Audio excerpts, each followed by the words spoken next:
Welcome to the Double Broker Bounty Hunters Stop the Scam. Here are your hosts, the Double Broker Bounty Hunter, John Cantera, and Dispatch Kate, Caitlin Price. Good afternoon, everybody. Welcome to Stop the Scam. We're going to call this the Eclipse Edition. Hope folks have gotten the chance to get out there with their eclipse glasses and take a look at this fun celestial event.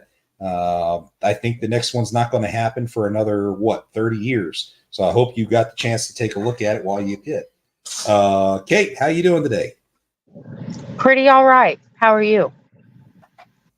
About the same. Besides, who the hell would listen if I had any problems? Yeah, I would. So you say. Hey, you listen to my problems. Well, we pretty much have to be each other's own counselors with all the crap we have to deal with all day long. But that's neither here nor there. Folks, if you have any questions for us or any issues, you can always contact us, dbbh.hotline, vigilanttransport.com, or kprice@rockdovefs.com. Don't hesitate to email us if you have any questions, concerns, etc. In the meantime, if you've got any questions for the next hour that you need us to address, please click on the comment section and put in your question. We'll be happy to answer that as we go. So let's go ahead and start with any updates that are out there. We absolutely can't stand MABE Logistics. So if you are contemplating leasing on to MABE Logistics, we highly recommend that you do not. Please read the fine print in their contract because you're just not going to see any money for the first 2 weeks that you drive with them. And that's assuming you even get the fuel paid for. So, I mean, guys, bad news. Stay away. You got any updates on this case, Kate? Nope. But man, I really have been not slacking. I've just been busy and I need to compile. What I would like to do is put together an email to send to the FMCSA, the correct department, and BCC all of the people that have been affected by this so that they can respond with supporting documentation and explain what happened to them and, just kind of hand it over to the FMC that way instead of me trying to collect their documents and go on from there. Just having them do it would be a lot easier. So I really need to work on that. But in order to do that, I need to get everybody's emails and work that way. So that's kind of my goal for that. Yeah, the investigations like this are an extremely time-consuming process. So please be patient. Justice definitely does not move swiftly in this industry. But I do want to reiterate one thing. If you do file the complaint on your own behalf with either DOT, the email address at the bottom of the screen, or if you are filing a complaint with the Office of the Inspector General, please be specific about your complaint, give an accurate description of what's going on, and be professional.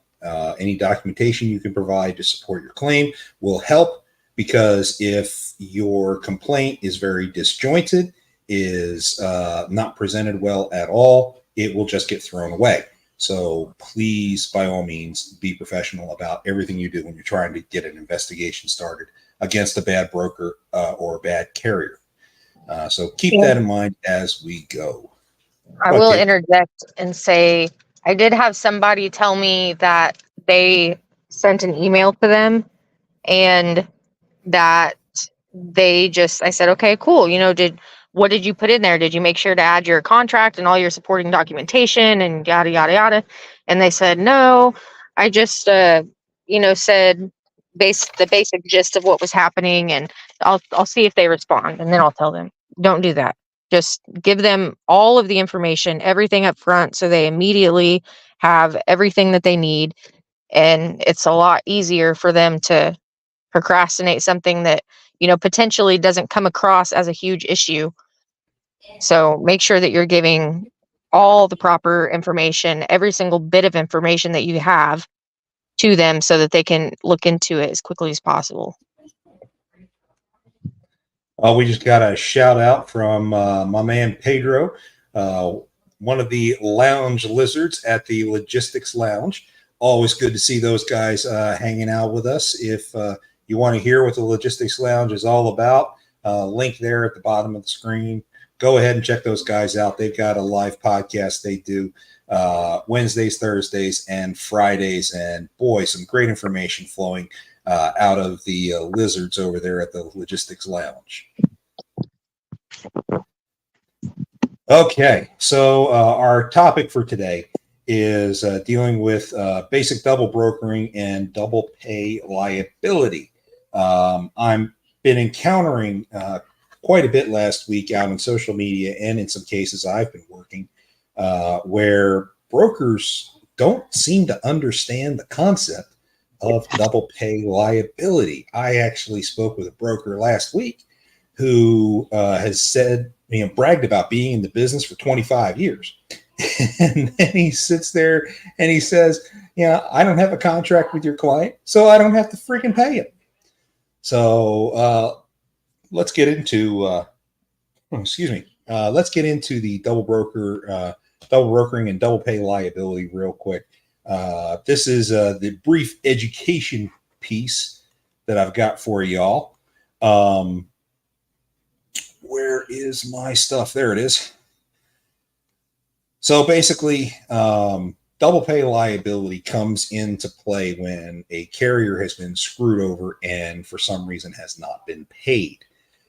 A couple key things for carriers in this one. Number one, you on an interstate load, you have 18 months to launch a claim to seek payment against the beneficial party in any kind of transportation issue. 18 months for interstate. For intra-state, it is actually longer. So you have a lot of flexibility in an intra-state case if you haven't brought it up yet. If you have such an issue, of course, contact us. We can help you out, get you represented so that your case can be made easily and get you paid. But back on to it, the double pay liability is exactly that. When you have a carrier, I think Kate just switched over onto another thing there. Hello again, Kate. When you switch over to, or when you're contacting a broker about getting paid, and for some reason you don't get paid, and as if when you are dealing with a double brokered load, you send in your invoice, and then all of a sudden the broker disappears off the face of the earth. They ghost you, and you think, oh my God, what the hell just happened? Oh, it must be a double brokered load. I've had so many carriers come to me and say, oh, well, it's just a lesson learned. I know what I'm looking for now, and it's just the cost of doing business. Bullshit. It's not the cost of doing business. If you have hauled a load and you possess the actual pen and ink BOL, you are entitled to be paid. And this is all codified in the Interstate Commerce Act and 49 CFR 377. So this is where you have to go, and this is the first place I go to when I am dealing with a double pay liability situation with a broker from a double brokered load. Most brokers understand this. Most brokers understand that the carrier must be paid, and they know that per 49 CFR 377 that the carrier has the right to seek payment from the beneficial party, whether that's the shipper or the receiver. That's basically whoever the customer of the broker is.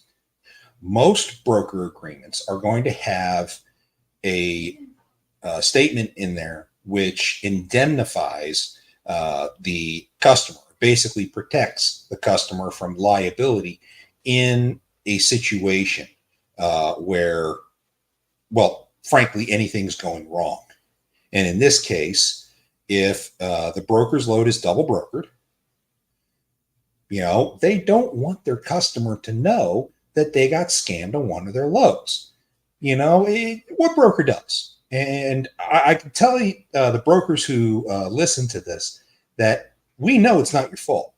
Your customers should know it's not your fault. Fraud is rampant in this industry. And unless your customers are actually looking at the sides of the trucks when they're loading them, no one's going to know that the load has been stolen or has been scammed, et cetera, et cetera. I don't know how many times I tell this to brokers on the phone. The only way that you know your load has not been scammed is to verify the MC number on that door at pickup. So, even if it was scammed at the pickup, you will know who actually has your cargo, so you're paying the right people. The only way we're going to stop these scammers is to stop their cash flow. Pretty darn simple.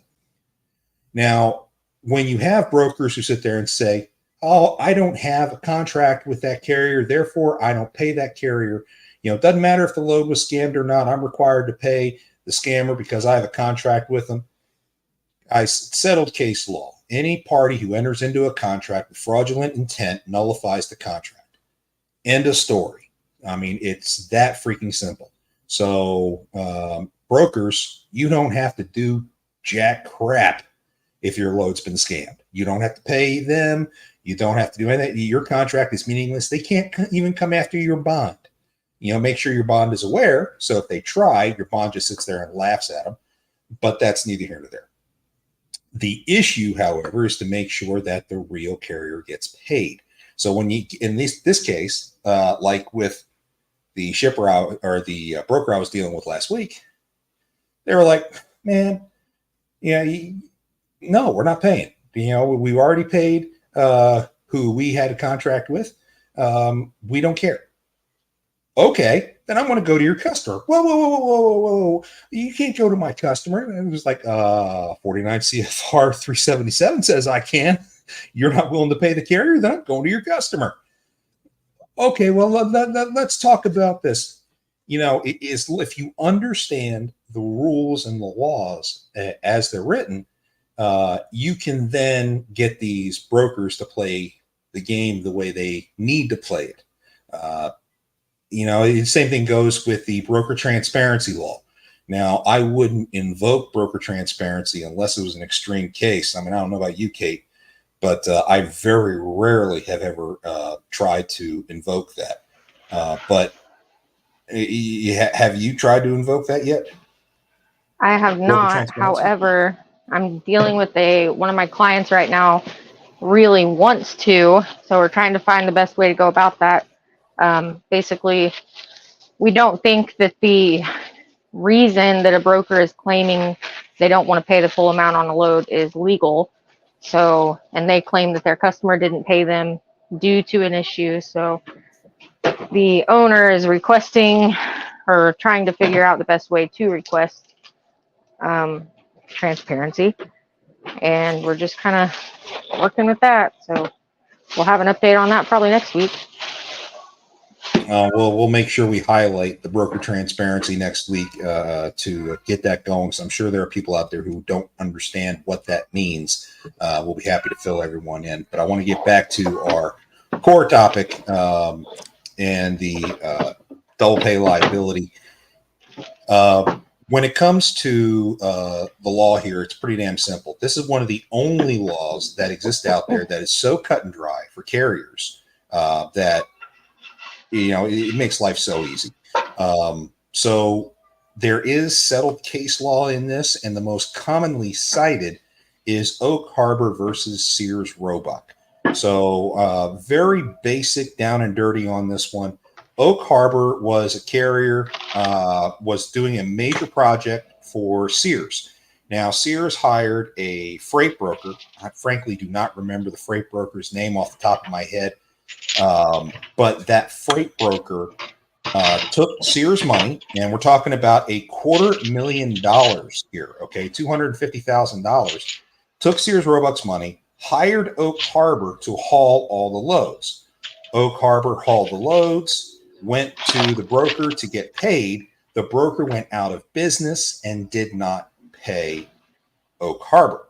So Oak Harbor sued Sears Roebuck under 49 CFR 377 to be able to collect. And the judge did, in fact, find that Sears Roebuck was liable, and Sears had to pay Oak Harbor the full $250,000 plus court costs. Thus, the term double pay liability. This is settled case law. It's happened dozens of times. This is the most famous of those cases, but certainly is definitely one to keep in mind, and one that I cite on a regular basis when I'm dealing with collection issues regarding double brokers.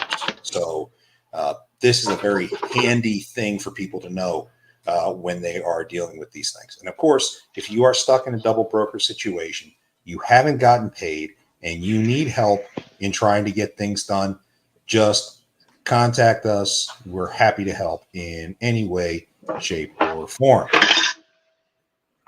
Boy, I got through my topic pretty damn fast. I thought that might actually take quite a bit more time. But yeah, we are still seeing a lot of issues with double brokering. Another thing that I came across last week, our friends over at GoRigs.com are definitely still at it, still in the mix, and still scamming it up. God, rigs. I know. I actually encountered 3 different brokers that I spoke to today about rigs, and they had no idea what rigs was. So then I go ahead and I talk about Crossroads Services, their financial arm. And for those who are familiar, Crossroads Services is a factoring company, and Crossroads Services is owned by this group in Eastern Europe. They are the financial arm of an entire double brokering ring. And the operations part of that ring is, well, Riggs, R-I-G-Z. So Riggs, I guarantee every single time I've ever investigated a broker associated with Riggs, it was a scam every single time. So carriers, if you have to register on Riggs, GoRigs.com, it's a scam. Run away from it. Don't even bother. It's not worth the headache. Okay. Brokers, if you have a carrier trying to book a load with you and they claim that their factoring company is Crossroads Services, it is a scam. Run away. Don't bother doing the load with them. And I've investigated these guys a couple hundred times over the last year, and every single time it's been a scam. Every last one without fail. So yeah, don't trust these guys as far as you can throw them. They are definitely scammers. Man, it boggles my mind how these guys are still around as many times as they've been caught double brokering or being involved with double brokering, how they frankly continue to exist. I mean, because there's no regulation that keeps them from being able to go right back and get another MC number and do the same thing all over again. Yeah, I had the nerve once to sit there and call Crossroads, and an actual American answered the phone. They got a call center. They're trying to do sales to recruit carriers to use the service. Looks like Kate may have dropped off. And I just don't understand for the life of me how they continue to persist, and how you get some of these actual Americans working there, unless they're like college students, don't know anything better, which is probably the case. But they have no idea they're part of a huge scam operation. It's mind-boggling. But I mean, hey, what are you going to do, right? The whole Riggs thing just drives me insane. Gives me one hell of a headache. It really does, because I can look at a rate confirmation. I see a Riggs number on there, and I'm just like, oh, this is going to suck. I mean, just right out the gate. Because these are the guys. I haven't dealt with Riggs in a long time. Oh, I got 3 cases with them right now, all for the same carrier, and this is a carrier who's new to the business. I think she's only got 4 months in right now, and she's had over 3 loads with them. So apparently, my contact says I've got more cases coming to me from others that he knows that have been swindled by them. This guy's a dispatcher, so I'm waiting to see when those come in. But if you are involved in any kind of a double brokering scheme, make sure you've got the original rate confirmation from the scammer. Make sure you have the BOL from pickup or the POD if you've already delivered. Ideally, you want to address it before it comes off your truck. You know, this is where a lot of carriers start getting in trouble when they finally realize that something's wrong with the load. What's the first thing a carrier wants to do? Kate, you know that answer? When they think they've got an issue wrong with their load? Hold it hostage. Bingo. You know, I have seen a lot of cases where cargo is held hostage. Carriers, that is not the right answer. All right. Yes, you need to deal with it. Yes, you need to deal with it quickly, but holding cargo hostage is not the way to go. It is appropriate for you to stop, pull over, sort out who the real broker is, and then get instructions. You know, if your BOL is valid and you're going to the right place, continue. You can continue to negotiate terms of your new agreement, of your new rate confirmation through delivery, even after delivery. But if you stop and you hold the cargo hostage and you tell the real broker, I'm not moving until you do this, now you're in trouble, because they're happy to issue you a new rate confirmation, but they're only obligated to give you the amount that they offered the scammer. When I talk to carriers who are like, you know, damn it, I was offered $5,000 to go 1,000 miles. I want my $5,000. Well, dude, the load only paid $2,500. There's your first red flag. Come on. Yeah, if it pays too well, then there's probably a problem with it. There are good paying brokers out there. So if you happen to work for one of them, fantastic. Good on you. Make sure you know what you're doing and make sure you can trust it before you take that load. But if it's one of these fly-by-night guys who are not going to pay you, you know, be prepared to have to accept something significantly less. When I get a carrier who really gripes and complains about it, the first thing I ask them is, what if your rate confirmation said $1 million? Are you going to expect this broker who's only got 2 people in his office to give you $1 million for a load that only paid $500? You know, be realistic here. So carriers, this is where you're going to lose. And I'm going to tell you right now, in those types of situations where you're not getting paid at all from the scammer, and the real load only pays half of what it was that you were promised by the scammer, be prepared to accept the half. At least that will cover your costs, and you won't be in the hole from the load. You are in a far better position to negotiate with the broker to improve the rate if you catch it while the load is still on your back. But again, once you make contact with the new broker, you now have a reasonable expectation of being paid. Therefore, you must deliver. There is no 2 ways about it. Okay. Even if you don't agree with the rate, even if you are waiting on an accessorial like detention or layover, it does not matter. If you've got a valid rate confirmation from a real broker, you must deliver that load. End of story. And I'm going to chime in and say, so it seems like a lot of people, and I'm not saying a dispatcher is the answer by any means necessary, but a lot of people that deal with these situations don't have a dispatcher or maybe somebody that they work with that kind of helps them. And it's mostly new people.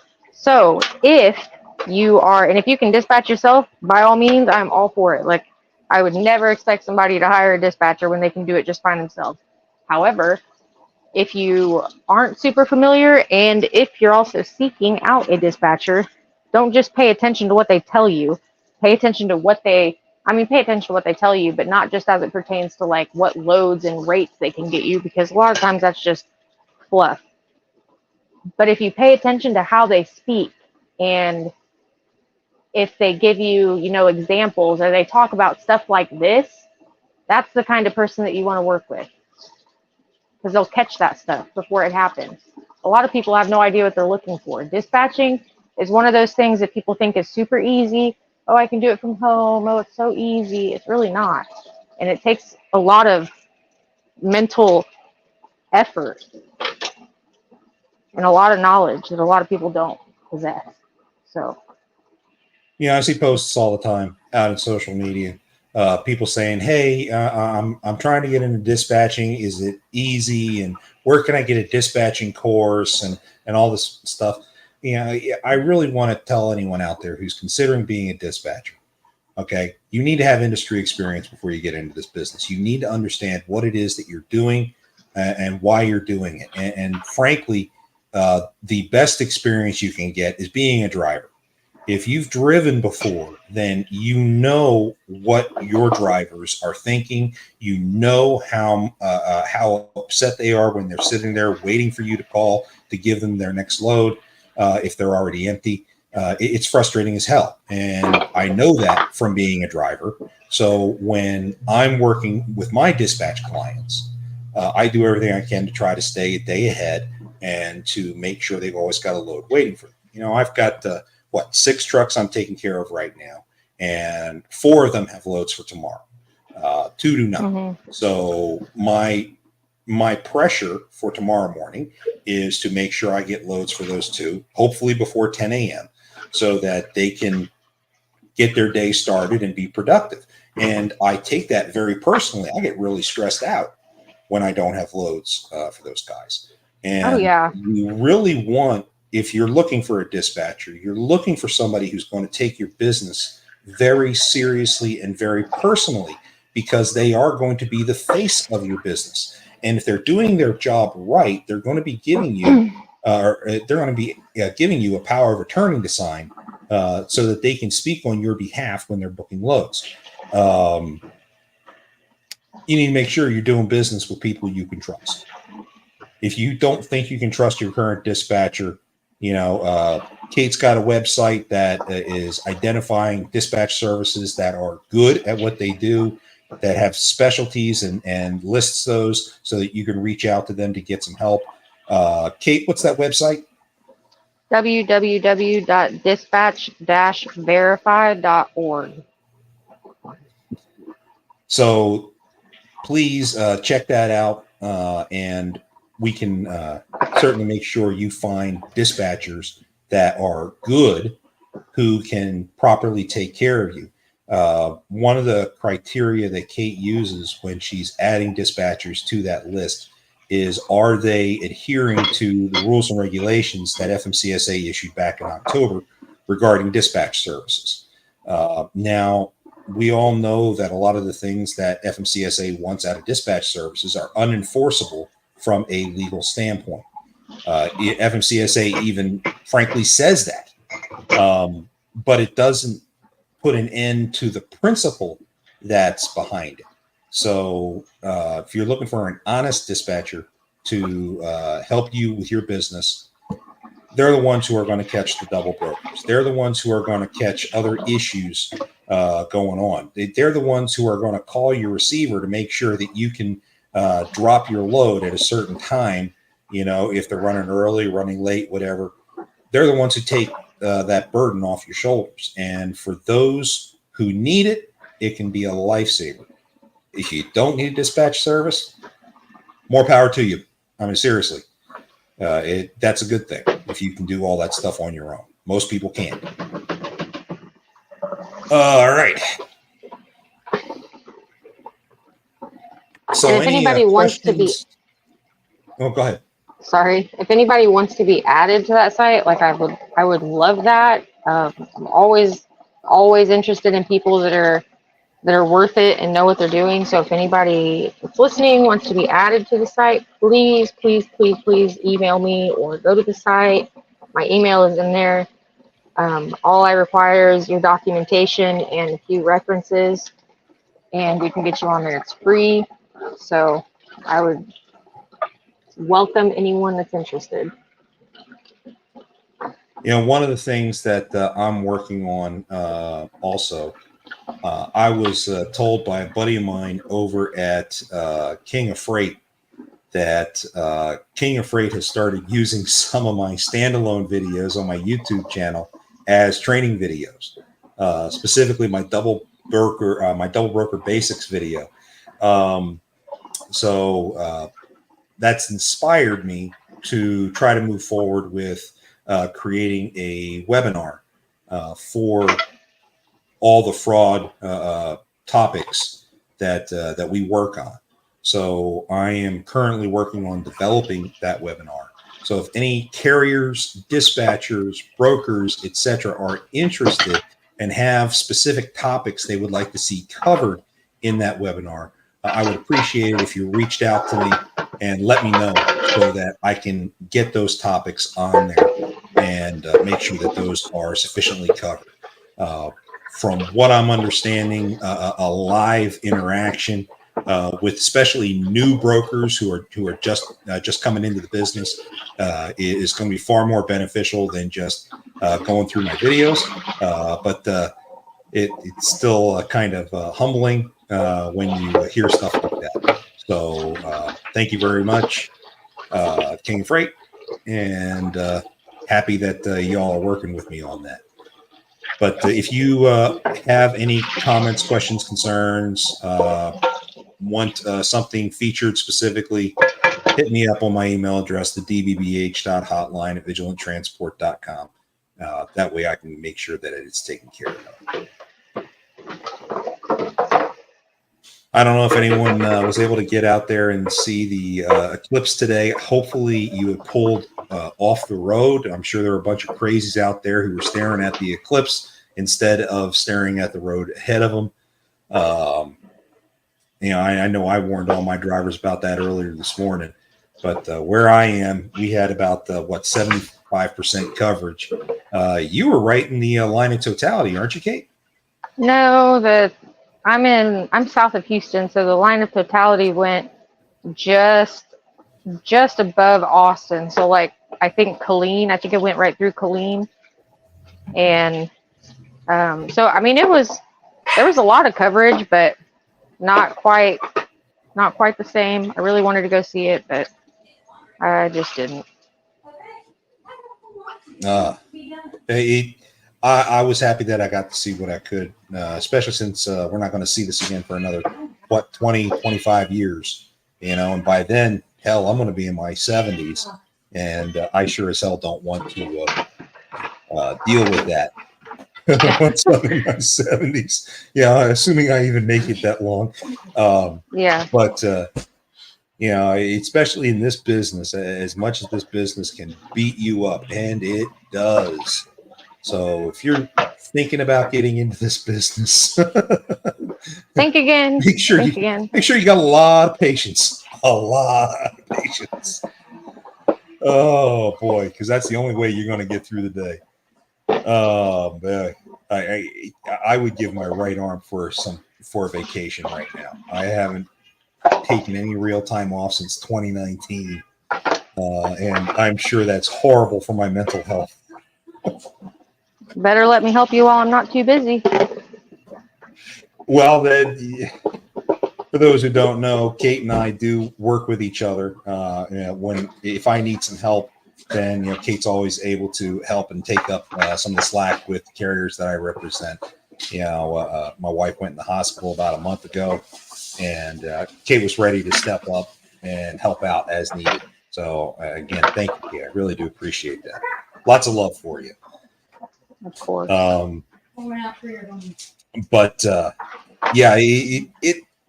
this business can get really tiring really fast. you know, because you're dealing with all the scammers, and that's what got Kate and I first into this whole thing. You know, I started fighting double brokers not because I originally intended to, but it was out of necessity for trying to help support my own clients to make sure they were being treated fairly. And I just got pissed off one day. It was about 2 years ago. I just flat out got pissed off. And I said, how the hell can I beat these guys? And the only way is to stop their cash flow. So that's why I do what I do. Because if I can stop their cash flow, then, you know, little by little at a time, I can hurt these guys. And if I can hurt these guys, then we can drive them out. I just wish that everyone was stepping up on like this. Now, if you've got a good dispatcher, these dispatchers know what to look for when it comes to the scammers, and they will steer you away from it. And they know how to try to control it. The guys who get suckered in are typically the guys who don't pay attention to market trends, who typically do not have a dispatcher, and are just out there to get as much cash as they can, as quickly as they can. They see a shit hot rate, and they just jump on it. They didn't stop to look to see if they're factorable. They didn't stop to look at credit or anything like that. And they're new guys And a lot of the time. hurt. And not saying that those guys are bad, but do your research. Yeah. It's not as simple as driving and sitting there and just, you know, him hauling around all over the place. But there's a lot that goes into it. So do your research. You know, I one of the things that I don't do, I try to avoid new brokers for the most part. There are some brokers out there who are new. Their MC numbers are in the 1.6s, so super freaking new. They're not factorable, but they're real brokers trying to make a name for themselves, trying to get out there, trying to get things done. I am happy to work with brokers like that. They work very hard. They offer usually very good rates, and they're fairly easy to work with. It's good to be with a group like that when you're out there trying to find loads. Very few people are going to go after new brokers. So by me keying on some of these new brokers that I found to be valid, I'm getting good work out of it. It's the scammers you got to worry about. And Kate and I were talking to DAT a couple of months ago, and one of the things we pointed out is how to identify some of these scammers when they're out on DAT putting these scam loads out. Now, we're not going to talk about what they do because we want DAT security to keep finding these guys and shutting them down. But we gave them some pretty solid tips as to what to look for. And I'm happy to see that some of the tips that we've proposed, both Truck Stop and DAT, are being implemented. You know, we've talked very heavily about the multi-factor authentication. Have you had to do the multi-factor authentication yet for any of your carriers, Kate, with for RMIS? Yes, I have. It seems like a pain in the ass of a process. It really isn't that bad. So if you're a new carrier and you're dealing with trying to do a setup through RMIS, you do have to set up your MFA. You do have to do an identity verification, which is going to require you to scan your driver's license and take a selfie. And the AI inside Truck Stop will then compare the two images to make sure that you are who you say you are. That's a pretty good tool to help minimize the scamming that's out there. But that's one of the scams that I have seen where these scammers are hacking brokers and accessing their logins. There's sometimes no defense. You don't even realize they got into your system, especially if you're a smaller broker. I've got a broker friend who's gone through this. One of her brokers went on vacation. Apparently, his DAT credentials were compromised by a scammer a long time ago, and they were just biding their time for the right time. And he put it on Facebook that he was heading out on vacation, And so the day he left for vacation was the day they logged into his account and started posting shit tons of loads.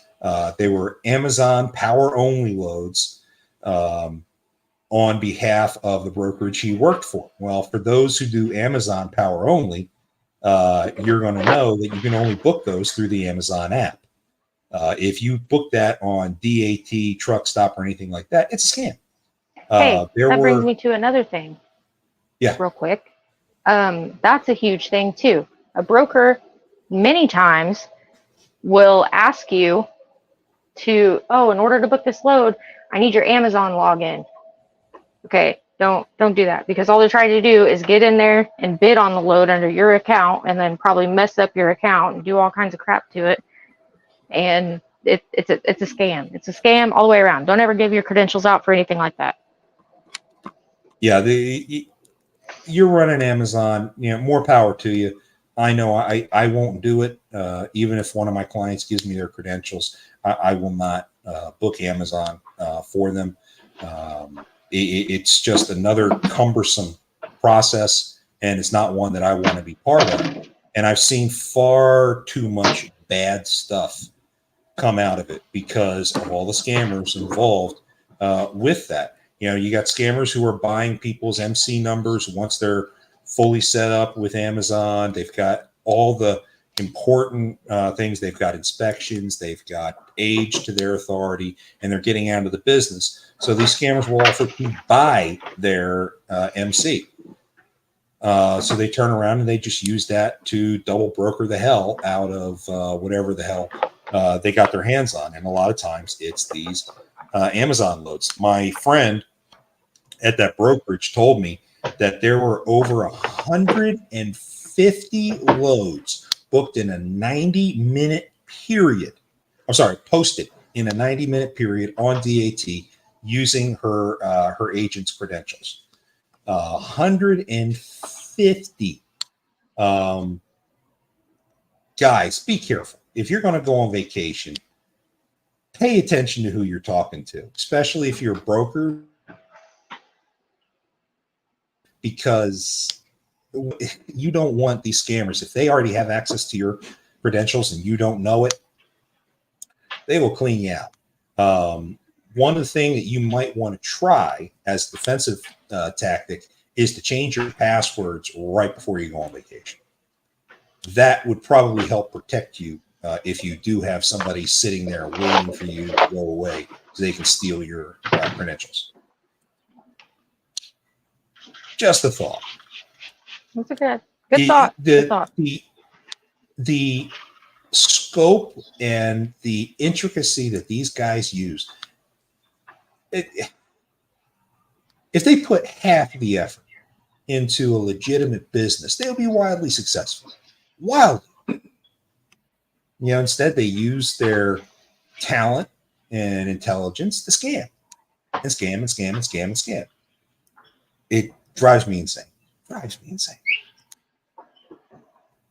It reminds me of my favorite calendars. They're called, we've all seen the motivational posters out in your offices and whatnot. Well, there's one called the demotivation calendar. It's a Think Geek item. I love those. One of my favorite posters from that is corruption. I want either less of it or more opportunity to partake in it. Sometimes I feel that way. Well, when you're known as the double broker bounty hunter, you gotta walk the high road every time, no matter what. But these guys just get under my skin. They really do. Kate, you got any other cases or issues you're working on other than MABE? I don't think so. I really just need to get that done. I need to get a list of everyone who's been affected. So if anyone has been affected, please let me know so I can BCC you on an email and you can send off all your documentation from there. I would really appreciate it. It would really help not only yourselves, but countless other people who have been in the same situation. One of the things I'd like to point out is we had a great conversation a few weeks ago with Darren Brewer, who is the owner of Carrier 411. One of the bombshells that he let out on our show, I want to go ahead and reiterate for everybody. There are 2 carrier-centric platforms that they will be launching this year. One is a onboarding platform that carriers have free access to. The other one is going to be a carrier version of Carrier 411, where a carrier is going to be able to review their own profile and update any freight guard comments they may have on their profile as they go and fix whatever the issue is, as well as the carrier will have an opportunity to file freight guard or whatever the hell they're going to call it against a broker. So if you haven't heard that already, that is happening. That is happening this year. And we have already talked to Mr. Brewer and asked him to come back on our show when that goes live so that he can give us a demonstration and an update. The carrier version of Carrier 411 will be a paid service. There's no clue how much that will cost as of yet, but it is going to be very helpful when it comes to vetting brokers, the same way the brokers vet carriers. So be watching for more news on that. If we find out anything on that front, we will by all means make sure that we talk about it here on our show.